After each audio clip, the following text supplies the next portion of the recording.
Good evening, everybody. Welcome to tonight's council meeting. It's November 6th, and it is 6 p.m. The mayor is attending the meeting remotely, but he feels it's appropriate to have the meeting chaired by somebody in person. That person is me.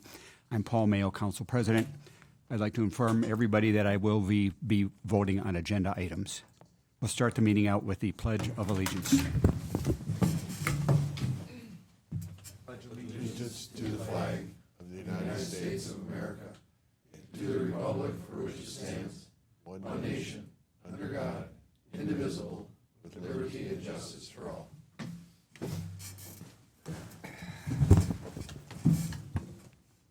Thank you, Barb.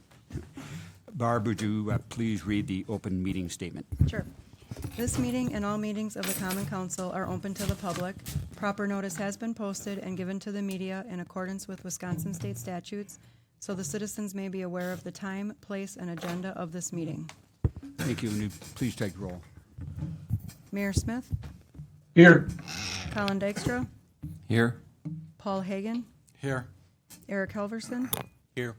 Dimitri Martin, Here. Paul Mayo, Here.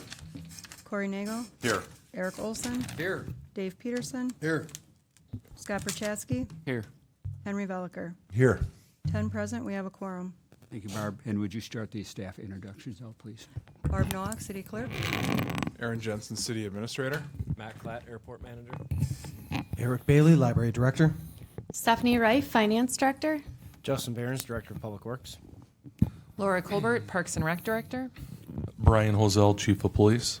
We have Josh Werner in the control room. Next, we have the approval of the consent agenda. The consent agenda is a bunch of items all grouped together for one vote. If anybody has any items they'd like removed from the consent agenda and put on the regular agenda, now's the time to request that. Okay, hearing none, I'd lead a motion to approve. Move to approve. Second. Moved by Olson, second by Martin to approve tonight's consent agenda. All those in favor say aye. Aye. Opposed, no. Motion carries. Next, we have the regular agenda. There are no additions. I would like to say that under non-agenda items, the announcements and correspondence, we will be tabling that item for tonight. We'll bring it up at a future meeting. Knowing that, I would like a motion to approve, please. Move to approve with the deletion. Second. Moved by Peterson, second by Olson to approve tonight's regular agenda. All those in favor say aye. Aye. Opposed, no. Motion carries. Next, we have public input. If anybody in the audience or staff or council members has any anything to say on a non-agenda item, now is the time to say it. Please give your name and address and limit your comments to 3 minutes or less. Okay, hearing none, we'll move on to, there is no unfinished business, we'll move to new business. First up is a vehicle purchase for Waupaca online. I believe this is Josh. This is Josh. Josh, I'm sure, is coming out of the back. And There he is. council members probably saw this. Josh did upload a new memo. Josh uploaded a memo yesterday and sent it out to council members via email as some situations changed. That is good looks. Good evening, everyone.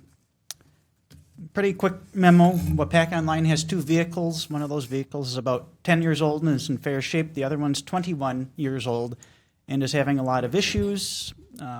That's all outlined in the memo, all the problems we're having. And in conversation with the same mechanics about getting it fixed, the comment is maybe it's time to think about getting something new. So that's something I discussed with Ralph and the staff, and everyone felt it made sense to do that. I learned in that conversation the staff just doesn't like having a truck. It's not conducive to how we operate. It's hard to store some of the big items we have, and they have a strong preference for a van, so that would work a lot better for our operation. I asked our mechanics to keep an eye out there for some items. He found a used utility van that would have worked really well that sold on Monday before us having an opportunity to move forward with getting approval for that. So I kind of changed stance on the update memo I sent out. I know when most departments come in here, usually they're ordering a vehicle. They come and get that approval. We're kind of doing the opposite. We're seeing what's out there, and we just want to get something, whether it's new or used, that makes sense for us. And in that case, instead of trying to find something, having it sell before I get here, I'm asking for authorization to be able to spend up to $45,000 on a vehicle purchase for Waupaca Online once we find something that staff's satisfied with and our city mechanics are okay with. So any questions, comments, concerns? Josh, what was the purchase price that you were hoping to pay for the vehicle on Monday? That one was on the original memo, just shy of $36,000. And that one was used with about 40,000 miles on it. And doing some digging, we found some, we don't know if we want to go with a Ram, but we found some Ram ProMasters out there, which on paper look really well. They'd have about an $8,000 incentive right now, which brings them to a very favorable price point. Anything else for Josh? Okay, I'd be looking for a motion to approve Josh's request for to purchase a pickup truck for not more than $45,000. I would make that motion with the caveat that once you acquire one, you come back to the council and let us know how that got resolved. I can bring pictures. Moved by Veliker, Second. seconded by Perchatsky, to allow Josh to purchase a vehicle for Waupaca Online for not more than $45,000. Any further discussion? Barb, please take the roll. Sure. Eric Helverson, Aye. Colin Dykstra, Aye. Paul Mayo, Aye. Corey Nagel, Aye. Eric Olson, Aye. Scott Perchatsky, Aye. Paul Hagan, Aye. Dave Peterson, Aye. Dimitri Martin, Aye. Henry Veliker. Aye. 10 ayes, motion carried. Thank you, Barb. Next item is Waupaca Municipal Airport at Bruner Field snow removal services. Justin Barons. Thank you. My memo starts on page 76 of the packet, followed by some information behind it. So at the airport, we typically hire out a third party to help with the snow removal out there. So right now, or how it's typically been handled over the last number of seasons, is the airport manager, along with a third party, would tag team along and get both the taxiways and the runways cleared off. We have an agreement that we typically do with the third party. It is a multi-year agreement. The last couple times we've done this, interest has gotten less and less.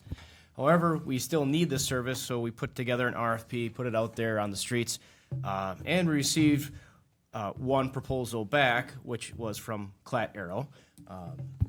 So if you haven't already kind of identified, that's Matt Klatt, already the airport manager. It was the only one. And being transparent here, I still think it's a very good idea to go ahead and contract with Matt, or Clat Arrow, excuse me. Just because we've had the low interest or the interest kind of trending downward in the last few cycles. The proposal he provided was in the typical range we would see every snow season, paying out to that third party.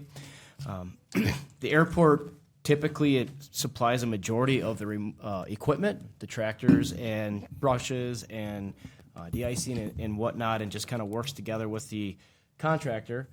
In this case, Matt would be acting as both the manager and the contractor, so it would be a little more streamlined. Matt understands how the airport works, understands the necessity of working with all the pilots, especially the foundry hangar, to get the snow cleared off and get things safe for everyone. He's already underneath the blanket of insurance with the city, so there would be a reduced risk there. The proposal we asked for was for 3 years, and Matt is certainly on board with that.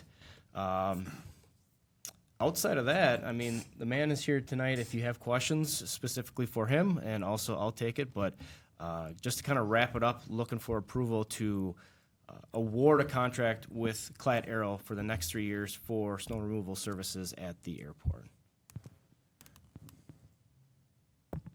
Questions for Justin or Matt? I got a question.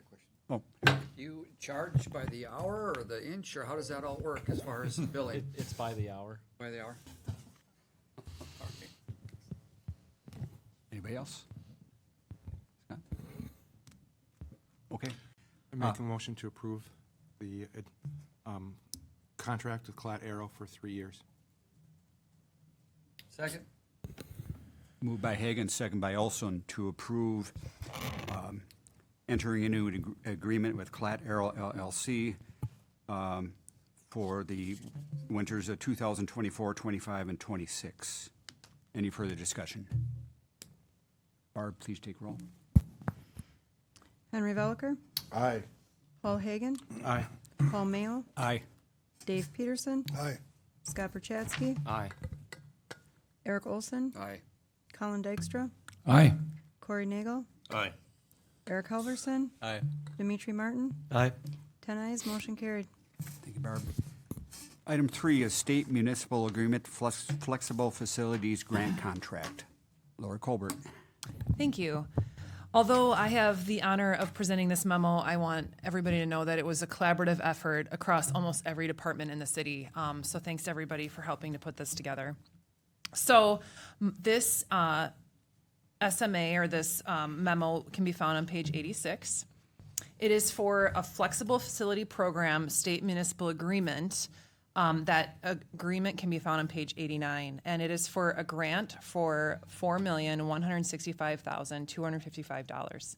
It is a fully funded grant through the Wisconsin Department of Administration, which was supported by the ARPA funds and federal funding through the Department of the Treasury. So this grant is meant to be an expansion on the rec center to provide the public with high-speed internet services that directly enable work, education, and health monitoring, and also to look at additional gym space. But bottom line, we're prioritizing the business service center with flexible computer lab, multi-purpose classrooms, an AV studio, and reservable project spaces. So that's the priority right now. What's really beautiful about this grant is it actually comes off of many of City of Waupaca's successful many of the city's years of planning efforts that include the City of Waupaca's comprehensive plan, the downtown plan, and the economic development strategy. You can see that we've, in those plans, we've referenced to explore the feasibility of a business service center, innovation center, co-working space. The economic and development strategy talks about meeting 2 critical needs for entrepreneurial and small business support. And establishing a business service center. The economic and development strategy goes on to recommend that the property at 415 School Street as a location for the business service center. And then the economic development strategy concludes that the city can operate a business service center at 415 School Street without incurring substantial operation costs and with existing staff. You can read much more on that on the memo on page 100. This is a comprehensive look of all of the city plans that did reference the business service center. So pending approval tonight, we will move very quickly through the RFP process and through many other processes. The first RFP will be to get an architectural and engineer, and that should take, once approved, that should take about 4 months. Bottom line is, though, construction has to start no later than July 1 of 2025. So we are on a very strict deadline, and you can see that on page 87. Please note on our timeline that it does indicate September 30th, 2026 as the construction to be completed. That is the date it needs to be done for the grant. We are hoping that if we do start in July of 2025, that it will be done well before September 30th of 2026.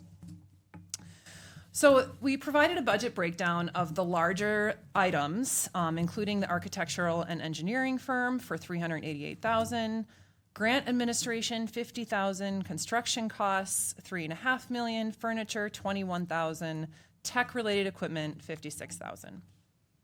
We are aware that there may be some additional annual costs associated with running a facility. Even though this grant is 100% covered, there's going to be probably some, as mentioned, facilities, HVAC, IT expenses, and potentially a future part-time wage. Let me explain this. So in this table, and Aaron, I did email you a better, My laptop is having a whole bunch of issues. okay. We're gonna have to go off of this one. So we did create a table where the years are actually better aligned. But if you look at the top table, that shows the projected annual operating cost if we get the grant. The bottom table shows our annual operating costs without the grant. So our projections, right, for the years essentially 26 through 30. So if we do get the grant, we have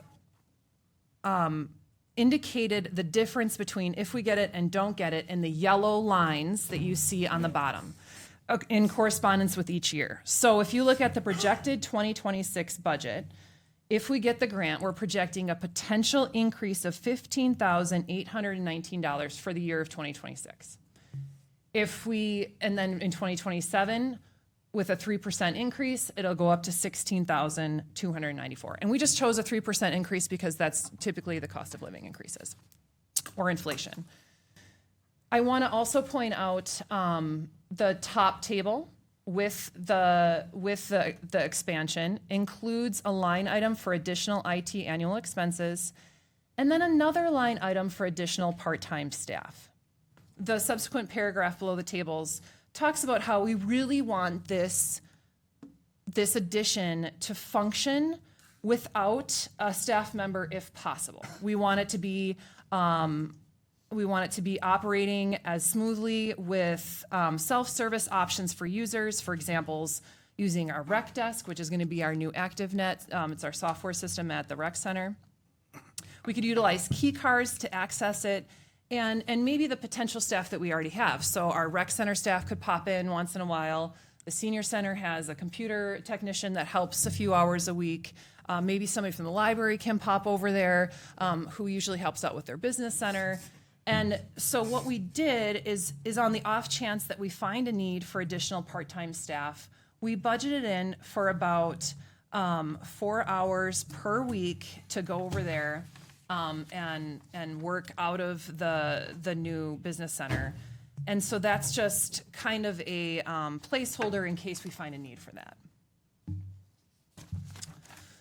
So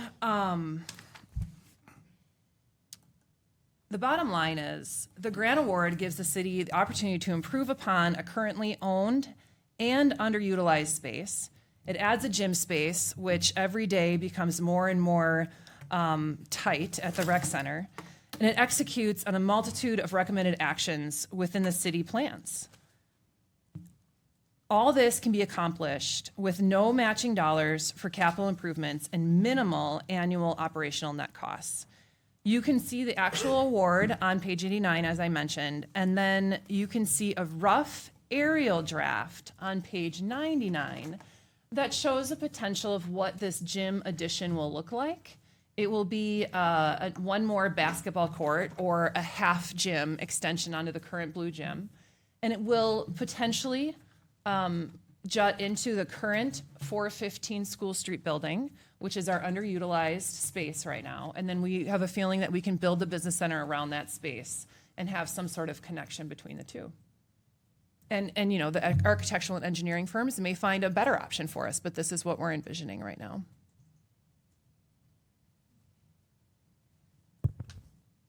Okay, thanks, Laura. Any questions for Laura? Henry? Laura, you've got a budget of $50,000 for grant administration. Is that an internal cost? Is that something that we can provide time and materials to and be paid by the grant, or does that have to be an outside vendor to do that work? That's a great question, Henry.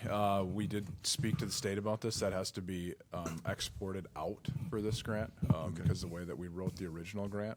And actually, because it's going to be federal dollars, this one, we've been advised by the DOA that it might be pretty extensive. So probably best for us to make sure that we have that done appropriately. So the increased cost, you feel, could be picked up by some additional fees through the use of the facility. And that kind of Right, thing. down the road. Yeah, sorry, I didn't mention that.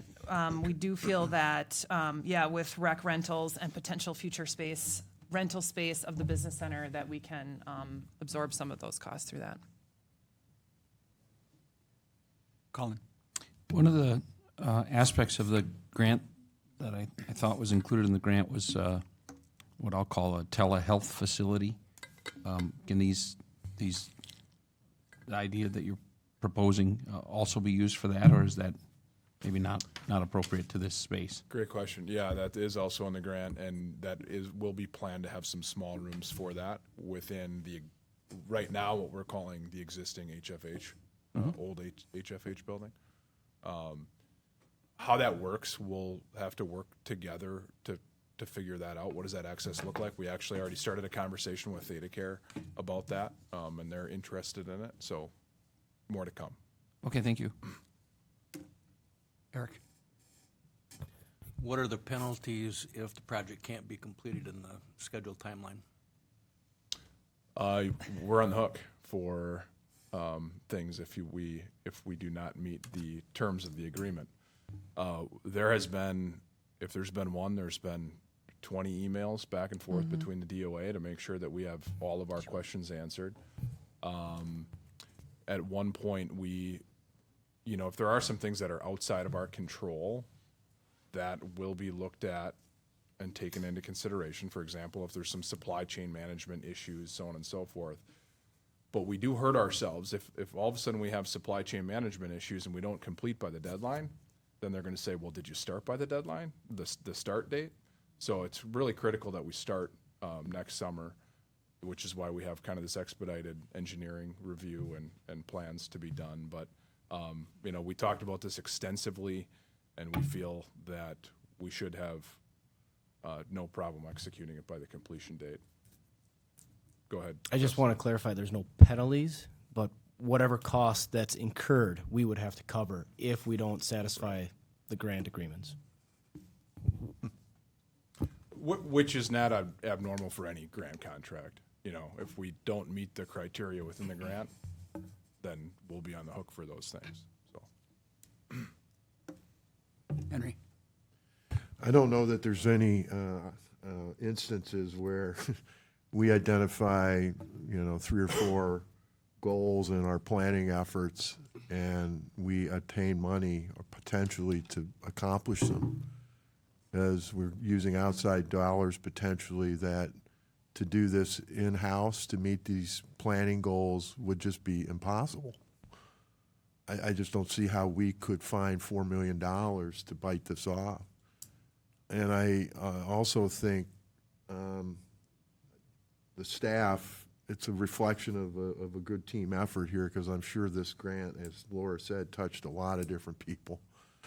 And the cooperation level had to be pretty high to, I think, proceed with even the application. So I feel pretty good about it.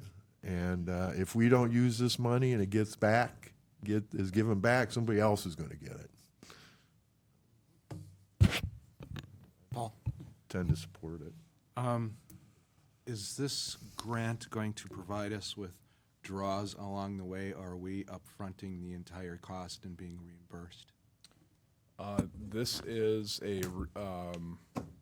that's a good question. I can't remember that one. And what I'm getting I'll have to look at that, Paul. Yeah, Because what I'm I'm going to say getting at- something and I'm not going to be 100% sure, so. Are we going to have financing costs associated with this until we receive the money, is what my ultimate question is. We do not anticipate having any financing costs associated with it. I will check when that delivery is. So I don't know the dates that we expect to receive the money, but there is not an expectation that these communities, at least how it's been communicated, upfront a bunch of it. But I will get details on the dates with that. Thank you. Send an email right now. Do we get the money, or do the people working on the project bill the federal government? The city of Waupaca, because that we are the grant recipient. All right. Okay. Yeah, that's Corey. Laura, is this blue outline here, is that the business center, or is that? That's the expansion from the Blue Gym out with a whole new court. Okay. So we're hoping to make that a 3-court gym instead of a 2-court gym. Okay, so it's not going to be another full gymnasium like the other two. It's just another court. Right, and that will be contingent upon how much money needs to go into that business center. If we can save a lot of money, then potentially we could look at a larger gym structure. But we also don't want to get rid of a lot of parking, and we want to be just really conscientious of all the needs of our city. Eric. So are you knocking a wall out then? So that's another great question. That's our intention. However, we don't know if there's going to be firewall issues or what the construction makeup will be. So again, that's going to be we'll learn a lot more once we hire an architect and an engineer for this project.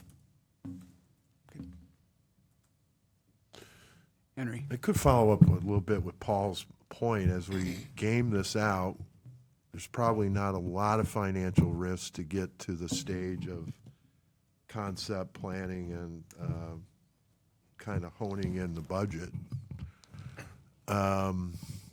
What happens if it comes back and it's a $5 million project? Is there an opportunity to amend the flexible facilities grant to even cut back on space, or something that we would do, or get extra money? Did you have that kind of conversation with the? Yeah, so we actually reached out to Strand, who we have an engineering agreement with, just to do site plan work like this.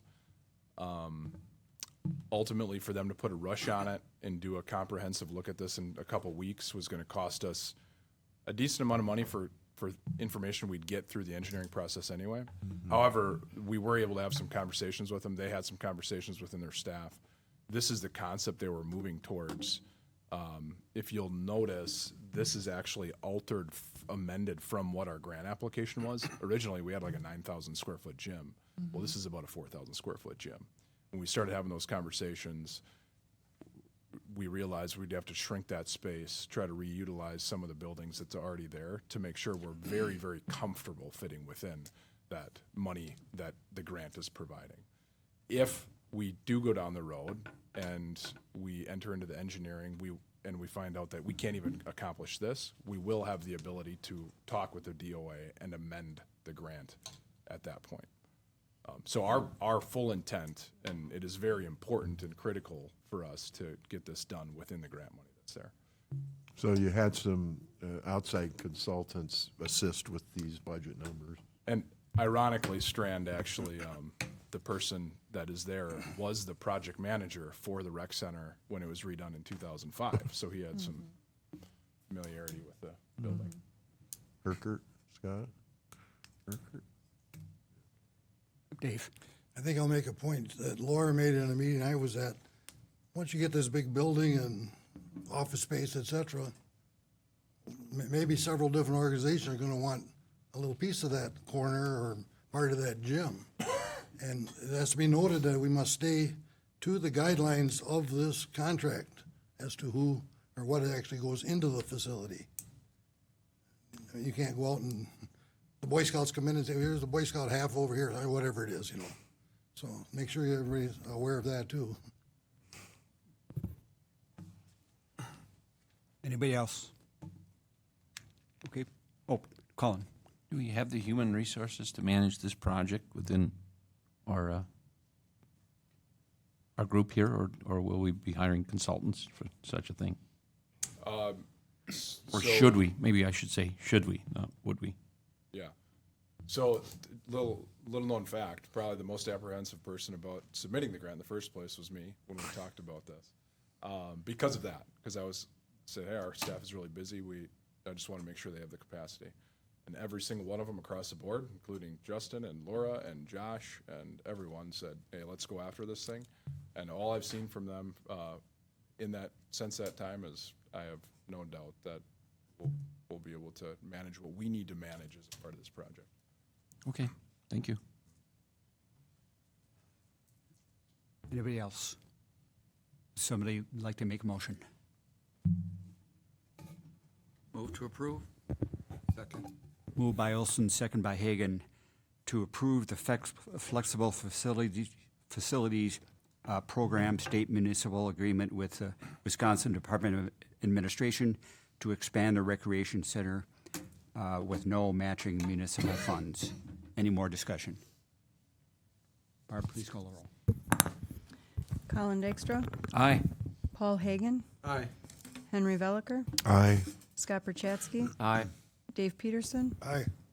Paul Mayo, Aye. Dimitri Martin, Aye. Corey Nagel, Aye. Eric Olson, Aye. Eric Halverson, Aye. 10 ayes, motion carried. Thank you, Barb. You're welcome. Item 4 is a proposed contract between the city, Waupaca City and Law Enforcement Association and the city of Waupaca. Aaron. Thank you, Paul. Council members, this can be found on page 102 of your packet as a memo that starts explaining the changes within the contract or the proposed changes. As you know, we've been talking about this actually since late last spring, had several meetings that were sometimes far and few between, and actually the last meeting we had was in September. It did take the union a while to kind of talk through it, and eventually they did end up voting to pass it or accept it on their end. In the memo, I'll kind of go through the changes as they're written. First, the memo does not have it because it was pretty clear in the attachment, but I'll talk about that Appendix A, wages. This was kind of the last thing we were hammering out with the union. And this calls for a 2-year contract with a 3% increase on January 1st of 2025, and then a 1% increase on July 1st of 2025. So it's a 3% lift and a 1% lift for this next year. And then for 2026, similar concept, but we'd be looking at a 2% and a 2%. 2% in January, 2% in July. Just because I know it has been a conversation, and we have been waiting for this to come forward and for the union to vote on it, that we also have built in the general fund budget, the 3% and the 1% for non-reps, as an FYI. Number 2, you can see Article 1, recognition. Simply, this just adds the term power with power of arrest. So that means if there is an officer that's in training and does not have that power of arrest yet, that they are not represented within the union. Article 2, management rights. That was just a non-substantial thing, just to clean up from Attorney Jim Macy's recommendation. Really nothing there. Article 6, probation. You can see the following language was added to this section. New employees with prior law enforcement experience shall have a 12-month probationary period. Prior experience for purposes of this provision is defined as a minimum of 3 years of past law enforcement experience. This is something that without that prior experience definition, it was 18 months. So that is just a recruitment tool and allows people to get here with some experience. Article 9, wages and hours of work. The proposed changes in this section, you can see B, work period for patrol officers. I want to be very clear. This is something that we wrote in here to suggest that administration would be flexible in looking at, there was a desire by some to look at an offset schedule. However, we did clarify that this is not contract language, so it does not require there to be an offset schedule. I know administration has already started looking into those possibilities and talking with the staff on it, and they're working through that right now. So ultimately, scheduling would still fall under management rights. Moral of the story.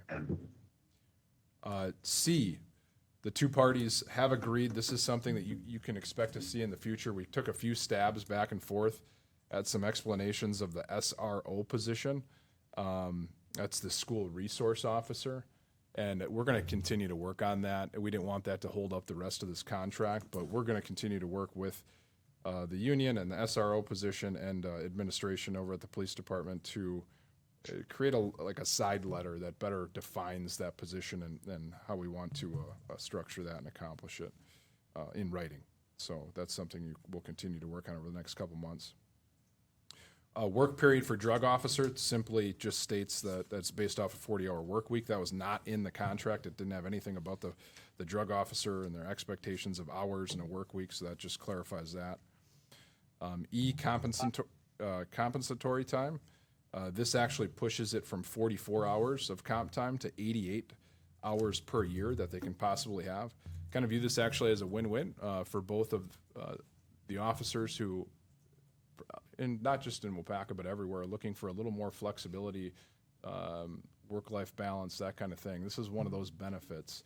But we do have a clause in here that says that it shall not be scheduled if it causes overtime. So it can save the city from some overtime costs and also provide some flexibility for those officers. And then also you'll see more about the SRO position there that's defined. Just kind of some unique compensatory times for that position given their unique schedule. Article 16, holidays. There has been, again, to that same kind of work-life balance type benefit, additional 11 hours of floating holiday. You'll think, why 11? Well, because their shifts are 11 hours. So that's a day for most of their officers. That's been added. Uniform expenses moved from $550 to $650 a year that they can get reimbursed for. And then, again, the duration of this contract is being brought forward as a 2-year contract from January 1, 2025 to December 31st, 2026. So this is coming forward. This has been, obviously worked on amongst myself and Mayor Smith and Chief Ozell, as well as obviously the union reps, and want to thank everyone for their work on it. Before I open it up for questions from council, if you have any, Mayor Smith or Chief Ozell, do you have anything to add? I don't.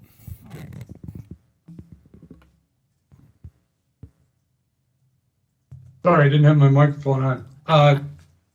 I don't either, Aaron. I think you got everything. I do appreciate working with the union. I thought it went fairly smoothly, and I think it's a good agreement. All right, thanks, Mayor. Council members, any questions? So, in regards to the school resource officer, hours of work is this talking about not having them in the schools as much? No, in the old language in the contract, there used to be where you would have your fall days off where you guys did training. They were actually on those specific days in their contract. It indicated that they would not be in the school and they would come back and they would work the road. So because the days of the school have changed, they're trying to figure out how many actual days that they are working in the schools to balance out as to how many hours that they're supposed to work within a year, because they're supposed to work 2,007 hours. So they're trying to find that balance of what that is, and that's changed over the years.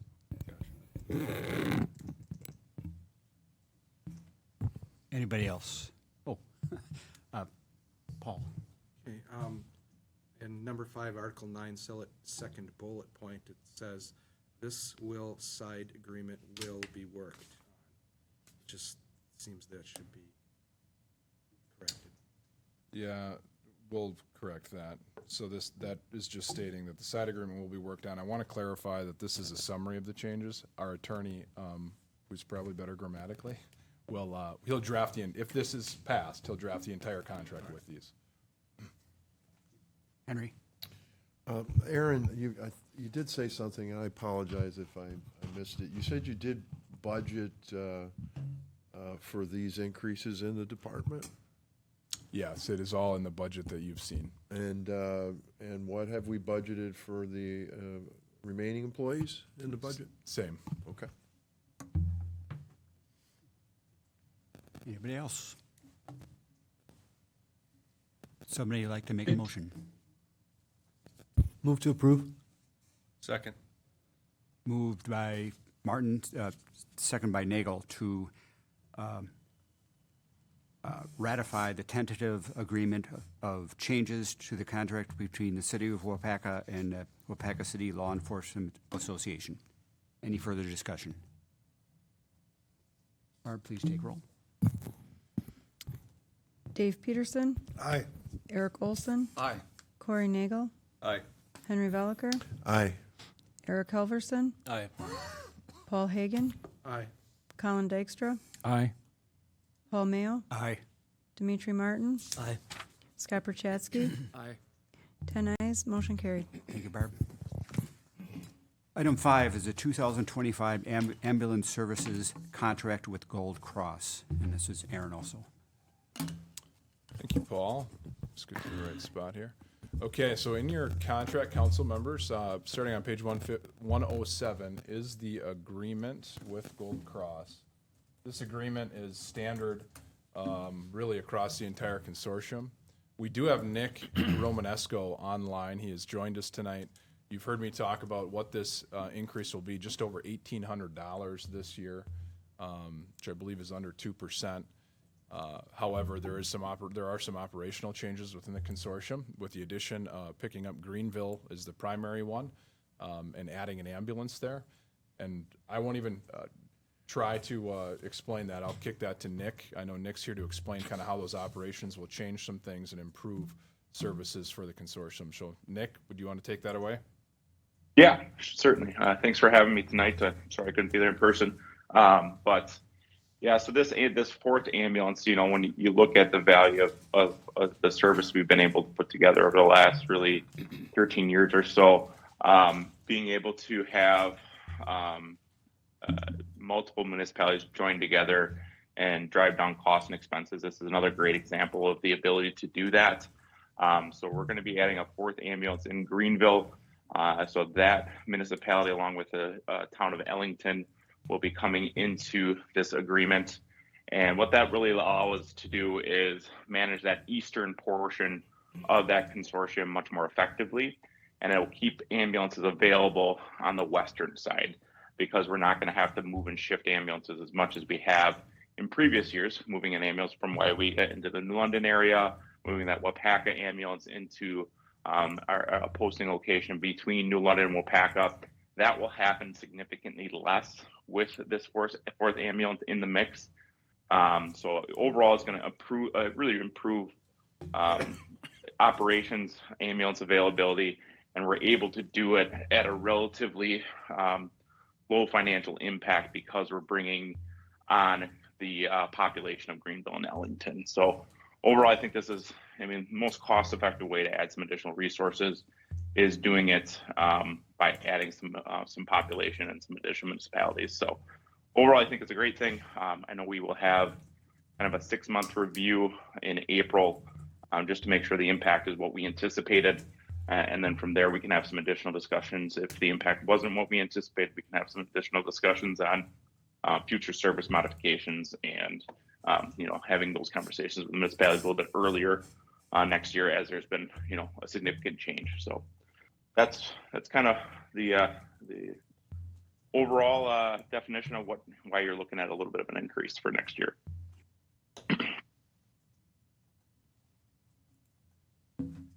Okay, thanks, Nick. Any questions for Nick or Aaron? Colin? Were there any changes to the service provided? The No. service? No. Okay. No. Could you tell me a little bit more about what you guys have written down at heading 1, description of type of manner of service to be performed, and then that bullet point C, specifically a standby service at community events. Could you explain a little bit about what that entails? Sure. So we call these non-contracted events. So we had an ambulance downtown for the trick or treat on Main event. So these are ambulances that can go to community events, participate, and be part of those events, but they are still on duty and have a duty to respond to emergency calls and get pulled away from those. We do also have what's called contracted ambulances. Those are always in addition to the service model that's being provided out there. And then those revenue dollars get put back into the budget for the municipalities for the following year. Okay, thank you. Anybody else? Okay, would somebody like to make a motion? Move to approve. Second.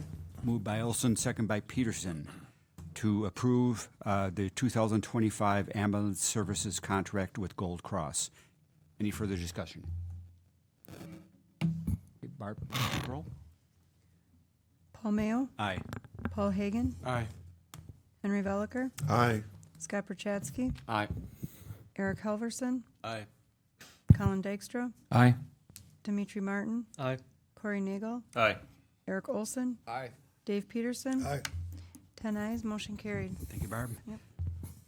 Item 6 is license report numbers 1694, operators licenses or bartenders licenses. Any issues, Barb, at all? Okay. Any motion for approval, please? Move to approve. Second. Moved by Martin, second by Nagel, to approve license report number 1694, operators licenses. All those in favor say aye. Aye. Opposed, no. Motion carries. Next, we have issues, project discussion, 30-minute maximum, no action required. Item number 1 is an update on the debt service levy recommendation and the local mill rate for the 2025 budget. Aaron. Thank you, Paul. City council members, it was shortly after our last meeting in October. I think it was the 2 days after about that I sent this exact memo that you can find on page 116 of your packet regarding an update on our projections. At that time in October, there was one number that we stated that we did not have. That was our total assessed value number. We had projections that showed that being right around 633 million-ish. And our real estate value did go up by pretty close to that amount, so it would have been pretty close. However, we did not account for in those projections that one of the things that is a result of Act 12 that's just happening this year for the first time, and that is the personal property taxes being taken off of that final statement of assessment. So even though we had about the $5 million increase in real estate value from the assessment standpoint, we had a $19 million decrease of personal property, which brought that down. There was a net decrease of just over 14 million. So the way it works in the mill rate is that that is a driving factor and setting that mill rate. So the lower that number, the mill rate jumps a bit. So we had talked about an option 1 versus an option 2 because we were expecting we were not expecting our mill rate to be as low as we were projecting. Well, in hindsight, this is one of those reasons. When this came out, that answered some of our questions. The mayor and I had some further conversation. We met with Baird via telephone and Teams, and we are suggesting taking option 2 off the table, which was a little higher debt service levy. So this basically, we're suggesting sticking with what our financial plan has been for the past year, having our debt service levy raised by that amount, which does push our mill rate. Local mill rate is at 771, about a 1.95% increase. You can see in this memo, I have, actually right after this happened, there was a lot of city administrators that had some questions, and we were bouncing stuff off each other. It was a little bit unexpected. And we shared some information. So I shared what those local mill rates are in 2024 for some of those kind of comparable communities and some of the communities we network with, and then what their projected mill rate is for 2025. You can see our actual mill rate is lower than most all of them. However, when you take the assessment ratio, we're in one of those middle two. So if you balanced it out to 100%, we're kind of right in the middle of what you see there in those comparables. I know that's something of interest to city council to see, how affordable is it to live in the city, and it was good to see we were right in the middle. Now, I'd be remiss if I didn't say this too, because I love Waupaca. I love everything, obviously, that we do here. And one of a colleague of mine recently said, he hates benchmarking because benchmarking doesn't take into the consideration what is that community doing necessarily from an infrastructure upgrades, and how are they taking care of things, and what does that community look like. I would like to think that Waupaca is a pretty good place to live, and I know that staff has worked very, very hard, and city councils have worked hard over a long period of time to continue to invest in some of that infrastructure and keep up on that. Lately, obviously, grants have helped leverage dollars to do that, and to be able to say that that's the kind of community that at least I feel that we're in, and still be in the middle range there for mill rates, I think that's noteworthy. We also have Justin Fisher here. I did attach a couple things. The 2025 financial management plan. So this is just the same thing you guys have seen, except with that number that is in yellow, which is that one number that we did not have that kind of surprised us, and how that flows through to the rest of the chart. I do want to mention also that our levy, our total levy amount, is actually less. So we're levying less dollars than we did in 2024. It's just that factor of the assessed value is what drives that up. So anyway, go ahead, Justin, if you want to take over. Yeah.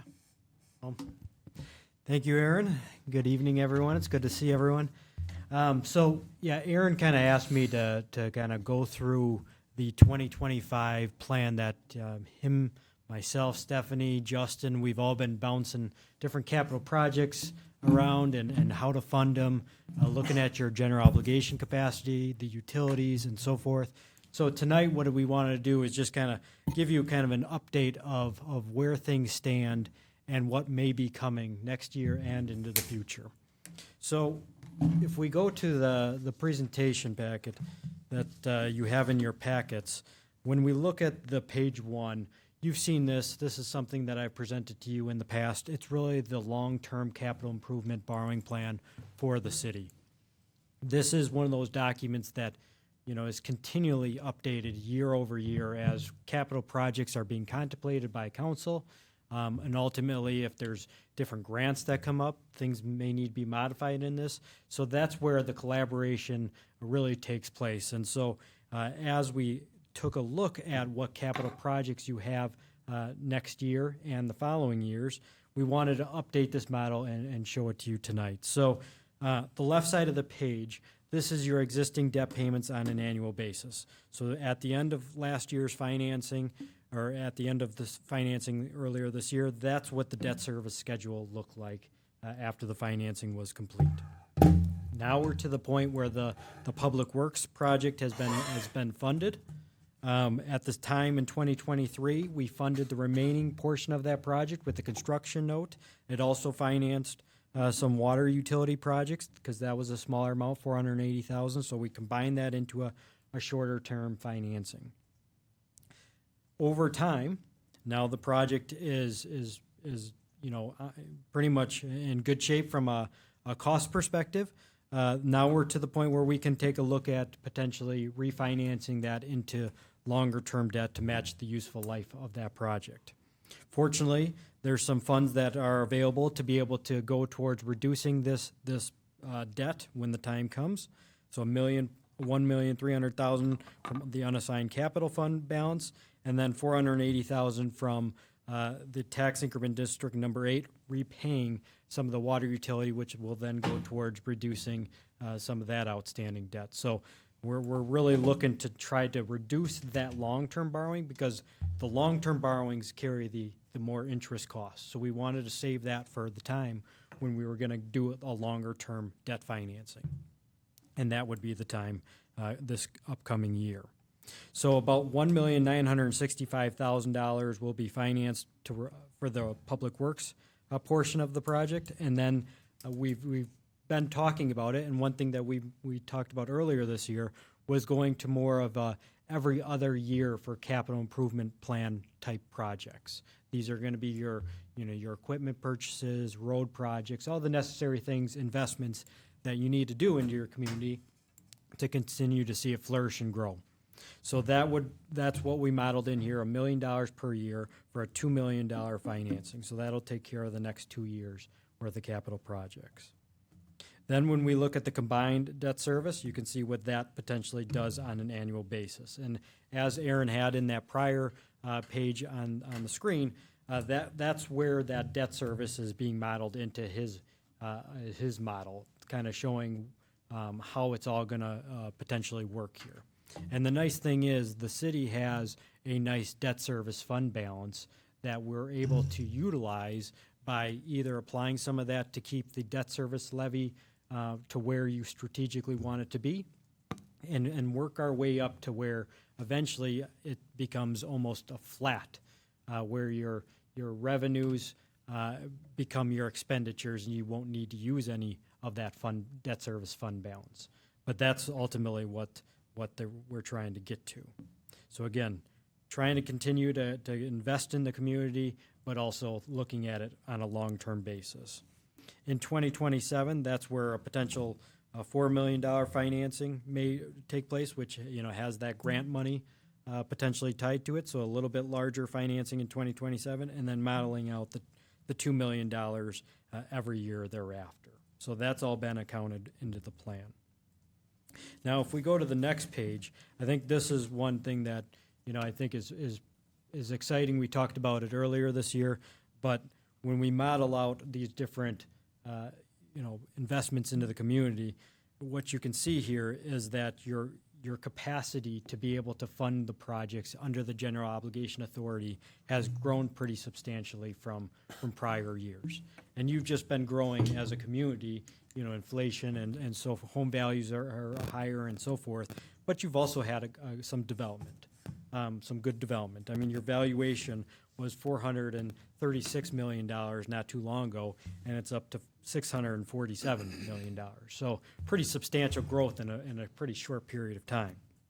That, along with paying down your debt over the last several years, and watching what you're borrowing for on an annual basis, that's allowed you to benefit from both sides of the equation. Growing, allowing that capacity to grow, because municipalities are allowed to borrow 5% of your equalized valuation. That's kind of the max. You have an internal policy not to exceed 3.75% of the 5% state statute to try to be conservative in how we look about this and go about it. So the black bars in this table, this is what your existing debt payments are. You can see how that goes down at a pretty rapid pace as you're paying down your debts. Then 2025 financing that we just talked about, that's layered in the blue.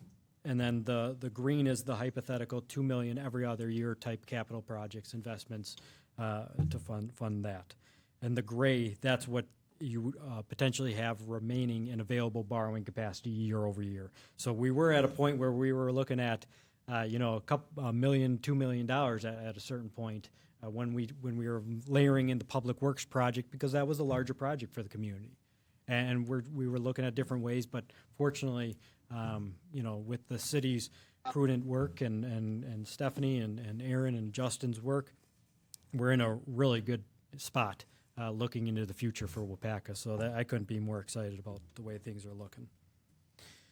Then if we go to page 3, this focuses on the sewer utility. So this is the long-term plan. So looking at the left side of the page, that's the existing debt service payments. Then we modeled in the 25, 26 capital projects, 27, 28, et cetera. And then the far right side of the page, that gives the coverage ratio. That's what we're really analyzing and making sure that you have enough coverage always to be able to support the debt payments that may be coming on board.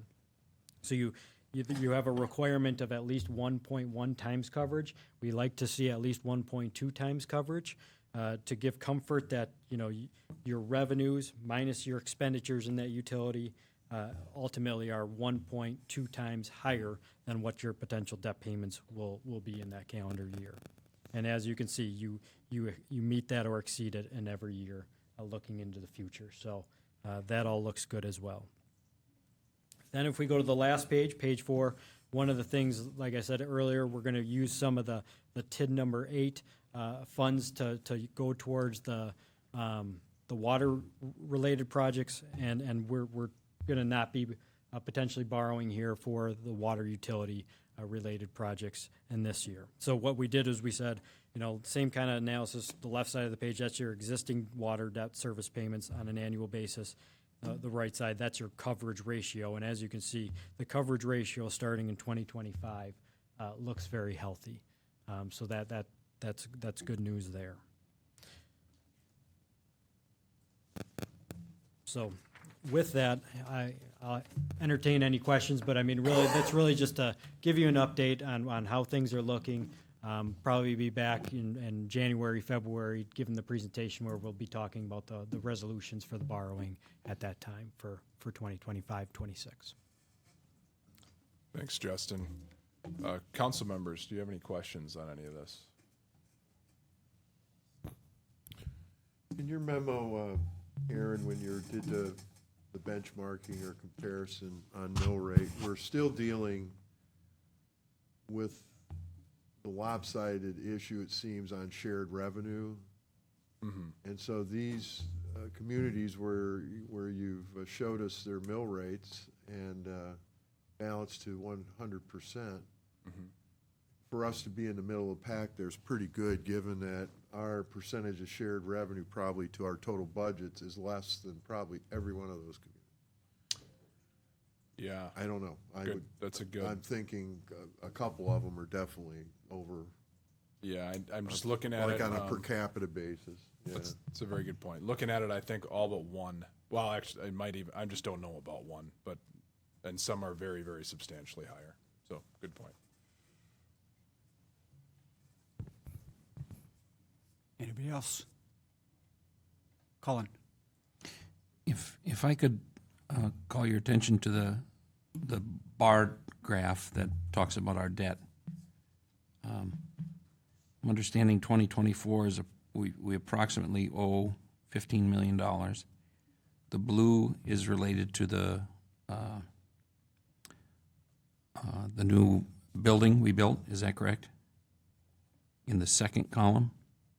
So the blue is going to incorporate, yes, part of the building, about $2 million-ish for that, plus the $2 million for potential 2025 and 2026 capital-related projects. Okay, and then the next capital borrow is in 2028, is that correct? No, 2027 with the green? 2027, correct. Yep. And then from then on, those green bars, they seem to be big and small and big and small and big and small.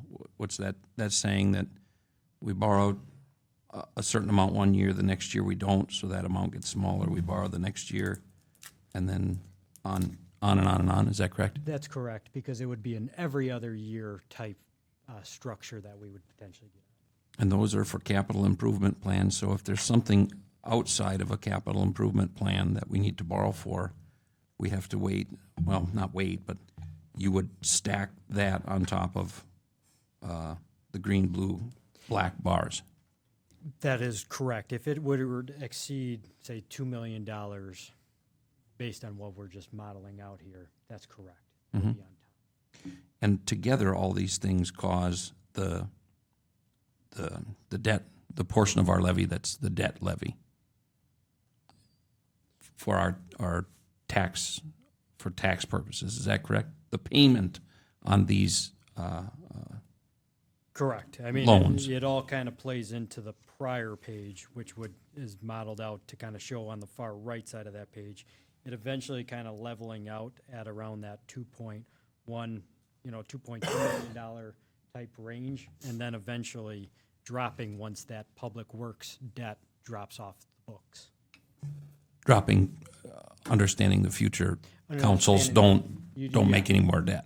Well, and is there going to be another large building-related project that comes up? That's not modeled in here at this particular point. Okay, thank you.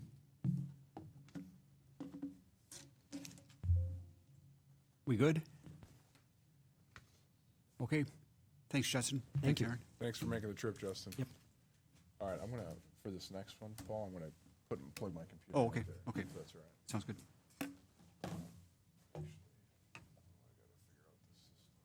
Change it over.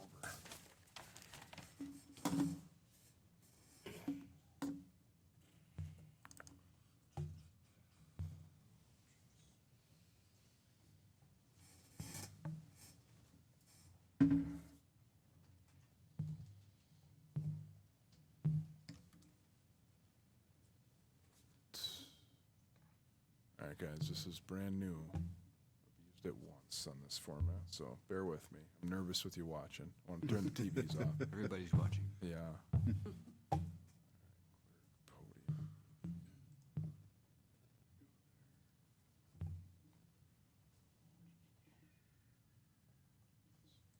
we can't even talk about the Packers or the Badgers without getting mad, so we'll have to just sit and listen. Or the Bucks. Or the Bucks, yeah. Especially the Bucks. Badger women's hockey's doing just fine. Yeah. And volleyball, right? Volleyball's going pretty good. Okay, clerk, podium, North TV.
Talk about something. Jeez. Silence staring at you. The only thing to talk about is the election, and nobody wants to talk. Yeah. All right. Report. There we go. I don't know if I did that or Josh did, but Josh, if you did it, thanks. Can you share that, Aaron?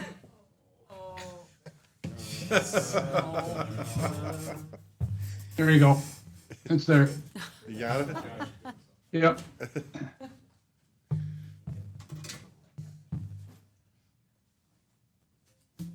Thanks, Josh.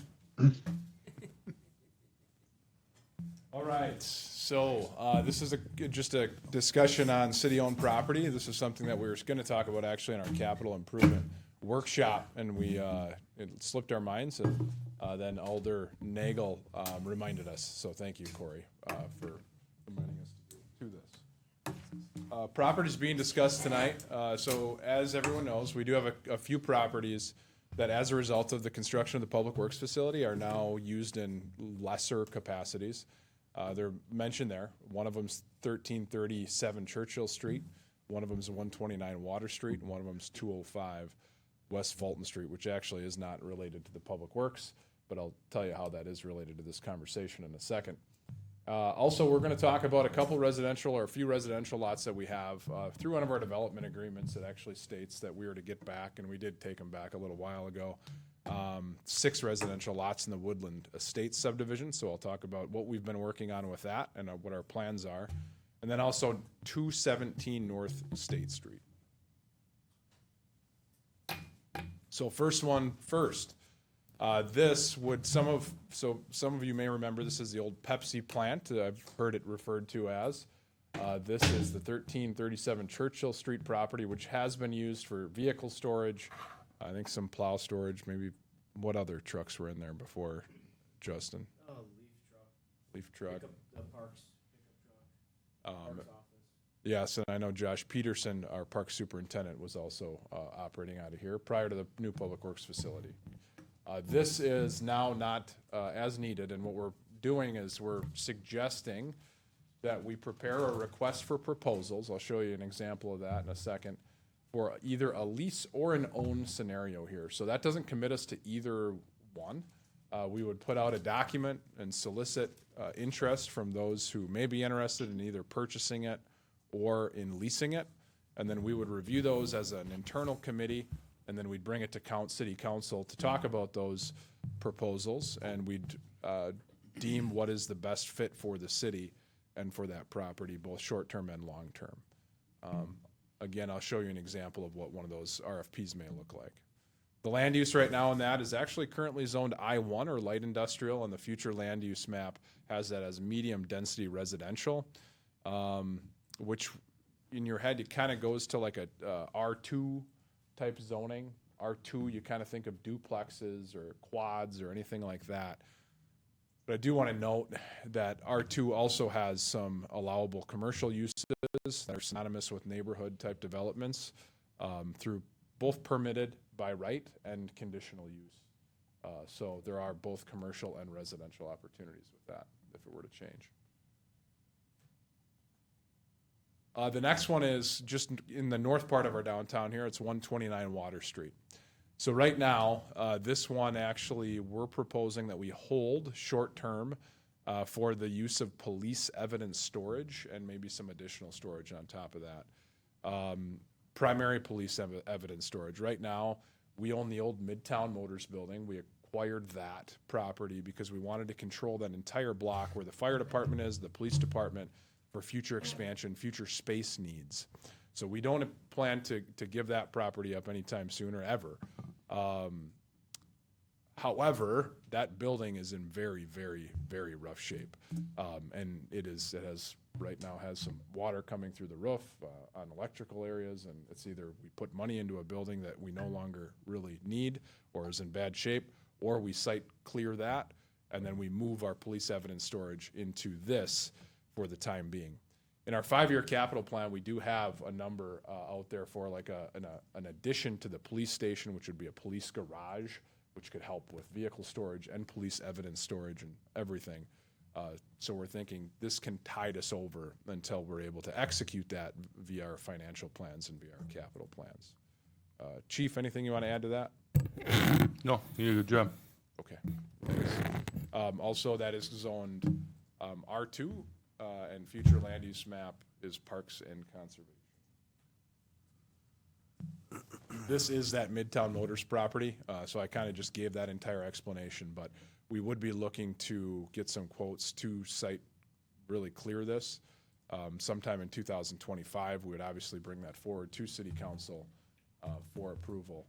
But just know that that is a conversation that's been happening internally because of the state of that building. So moving on to the residential lots. These are those lots that we took back as a part of the Green Tree Agreement. There are 6 lots here that I've outlined in blue that we plan to resell. So we actually, when we first started the Green Tree Agreement, we did sell properties. Housing was not really happening anywhere at that time. We feel like the demand for housing, we can get more for them. We got 3,500, and we're going to suggest a minimum bid of 10,000 for these. There would be some requirements for that for anyone who is looking to build. So obviously, we don't want to sell for someone to hold and not develop housing on it for 10 to 15 years. Our goal is to get housing on it. So some of the requirements with that contract would be that they would complete a build within 24 months. There's also requirements to incorporate rain gardens, and that was one of the hang-ups and one of the reasons we got these back. When this subdivision was developed as kind of an alternative to storm sewer being laid throughout the entire subdivision, DNR approved it without that as long as rain gardens were put on some of these residential properties. So we have surveys that show exactly where those could go, show where the footprint can go, show where the setback can go, and we would communicate that up front to any potential buyers. And then the orange lot you can see there, that's something that we would retain because that's actually more of a regional stormwater feature that is needed, that we'll need to continue to keep control of to meet the plans for that neighborhood. And then you'll also see, and it's really small on here, there's a dotted line that's also in orange that goes along the north portions of those lots. That is a trail easement that we've worked and we have recorded, and that will just protect that trail access, and it'll get it to that property that we own, and then of course we don't need the easement on the property that we own. So that'll retain that into the future, so that neighborhood has that as an amenity that gets it a little closer to the downtown.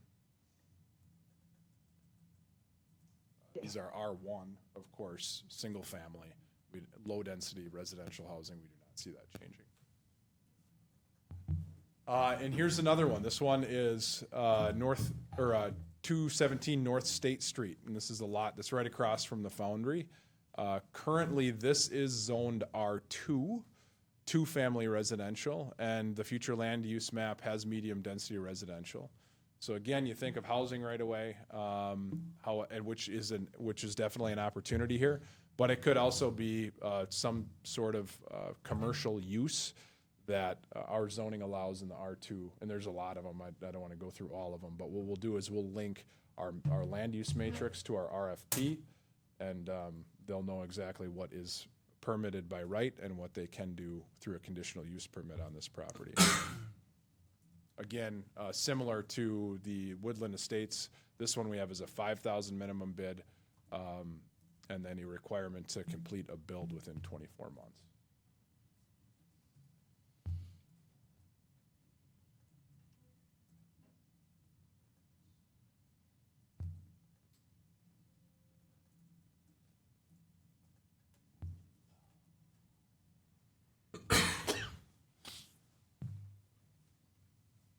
Here, I'll just pull up an example of what an RFP may look like.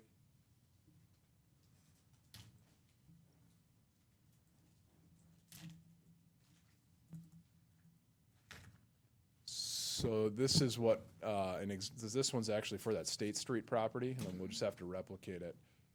Just gives kind of an introduction to the community, for anyone who's outside of the community looking at some of these opportunities. Site details and utility information, anything that someone may want to know or may be very, very important to know. What we don't want to do is we don't want to sell it to somebody, not disclose a challenge if there was wetlands on the lot, if there was really restrictive setbacks, if there was no access to something. Want to make sure that that's all communicated. Also the zoning, future land use, that's all in this as well. Some aerials, some promoting some surrounding site amenities, what it's close to, so on and so forth. Obviously, purchase price.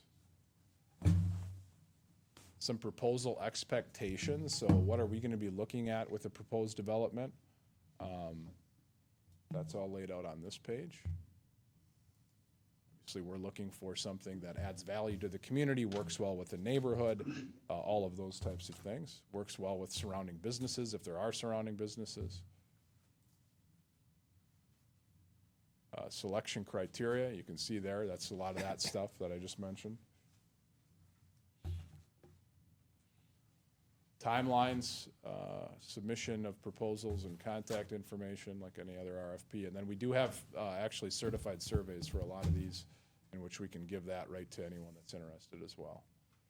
Aerial maps, I think, wetlands, all that. So anyway, that's just a little example of a document that would be created for these properties, sent out, and then marketing them for those purposes. So that's kind of the direction internally we've been thinking and talking about as a development review team.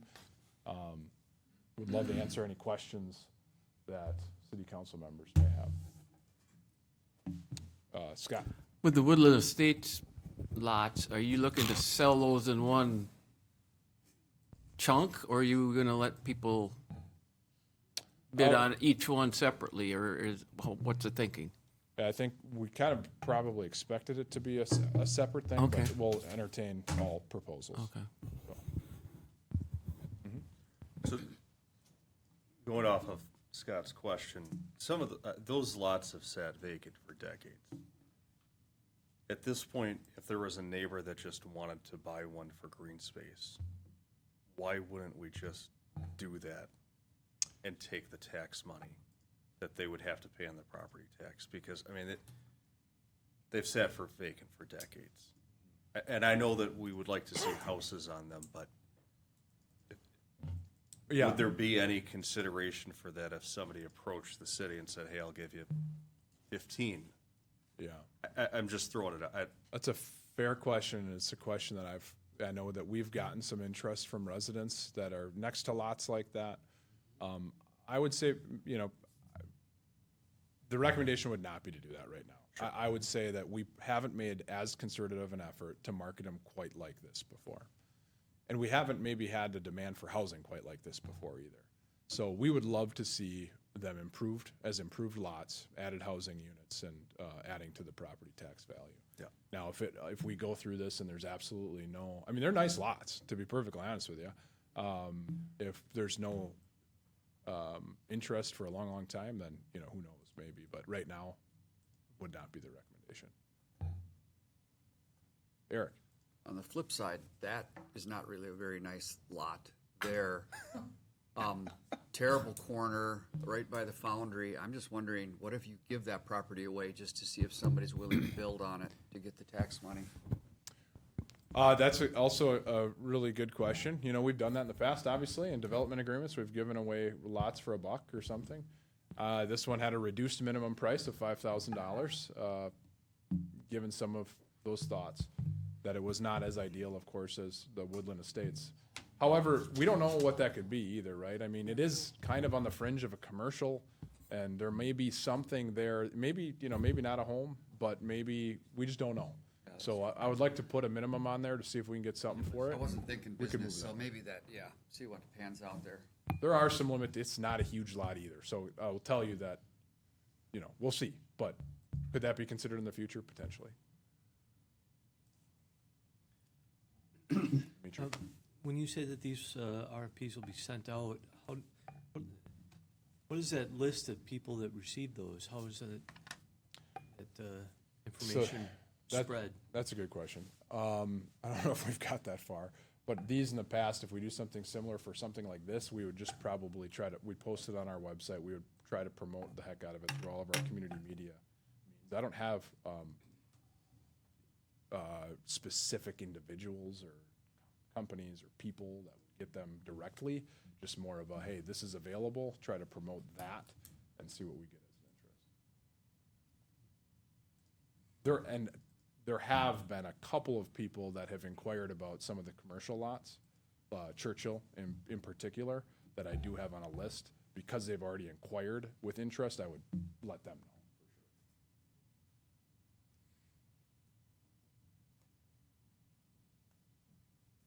Colin, did you have your hand up? Yeah, some time ago, I recall in one of Jared's reports, I believe there was some land that the city owned on, I think it's Covered Bridge Road, right near the Waupaca River by the Covered Bridge. Is that still the case? Does the city still own that? Yeah, we do still own that. Yep, that could actually, we could add that to the list, to be honest with you. Okay. There was some, where are we at with that, Justin? I know there was some wetland stuff we were looking at delineating there. It's a pretty challenging site. It's wetlands, utility access, not the greatest.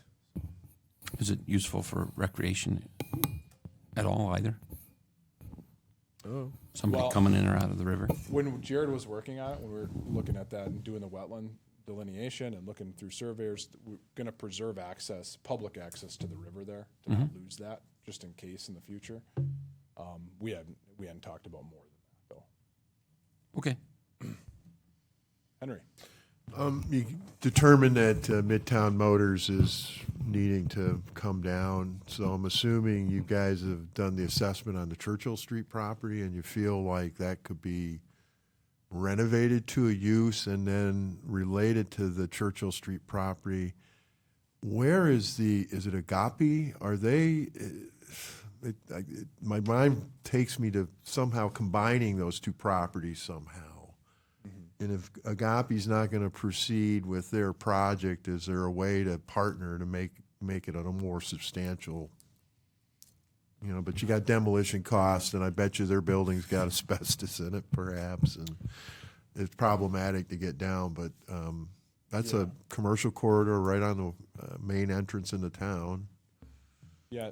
So to answer your first question first, I think we've had some specific interest in that property for some uses that it's zoned a little differently, so it could work for some of those uses. Now,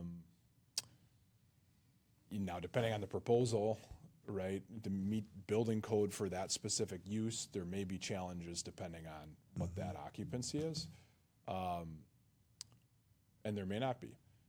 Now, to the second question about pairing the use with the neighbor, that particular organization has gone through some leadership changes just recently. We actually had a meeting set up with them. It didn't work out a couple weeks ago to just talk and see where we're at with everything. Hopefully we reschedule that sometime soon. It's an internal conversation we've had too. I think it's a good thought, and could that happen? Potentially. So initially, the School Street property was on there, but that's off the table now. Because of the wreck, yeah. But the school district is selling or looking to sell their property. Is that anything that we've talked about?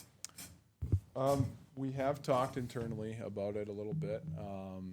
Even when we got this grant, we talked about what opportunities that may, but there's things with the grant that it just didn't make sense, and some of what we believe the asking price will be to that, it just didn't meet our needs and our priorities at this time.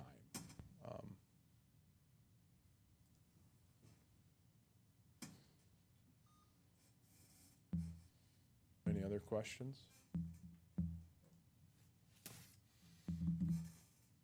Okay, there's not. If there is in the future, you know where to find me.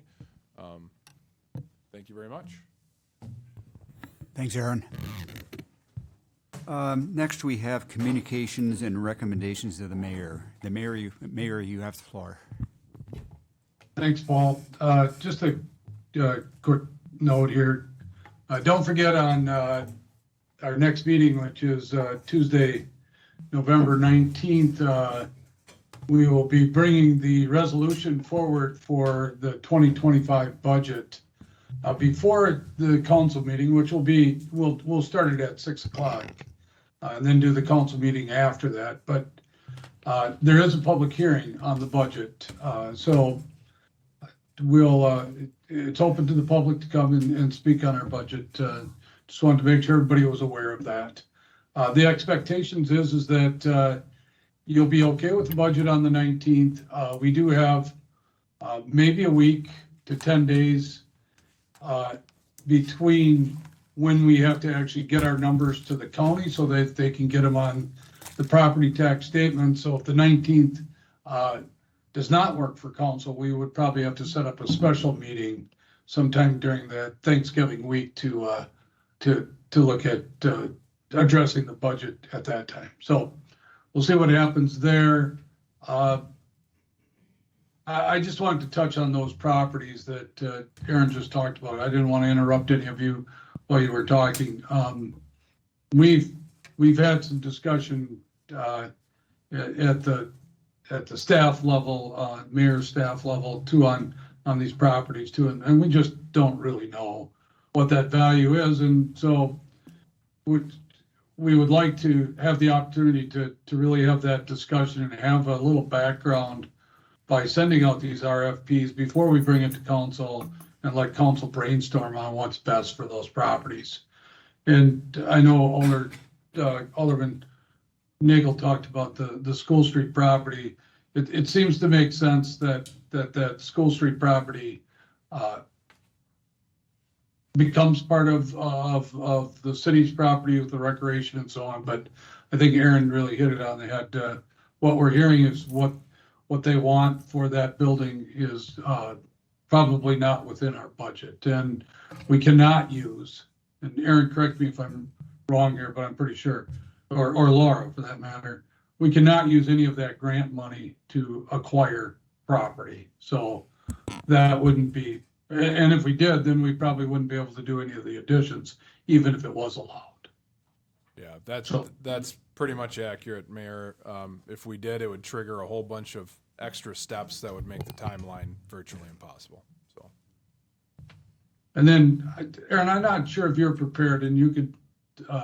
I'm probably going to open a can here when I say this, but we've been having some discussions with a local resident on Omen Street and trying to work with our city attorney, and we have a property that's really distressed and it's not livable, but we can't convince the people that live in there that that's the case. But it needs action, and it's probably going to come down to the city having to condemn that property and pay for that property to be cleaned up, and that will be something that we bring forward in the future. I just wanted you to be aware of that. I think we have mentioned it in the past, but it is on our minds. If any of you are hearing from the residents there, as I always say, the government process works slow, but we are still trying to work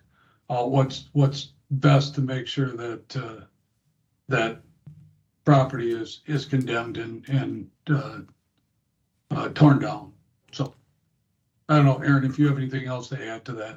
No, I don't think so. I think that pretty much covers it, other than we are planning to have a specific conversation on that property at the first meeting in December. Yeah, okay, thank you.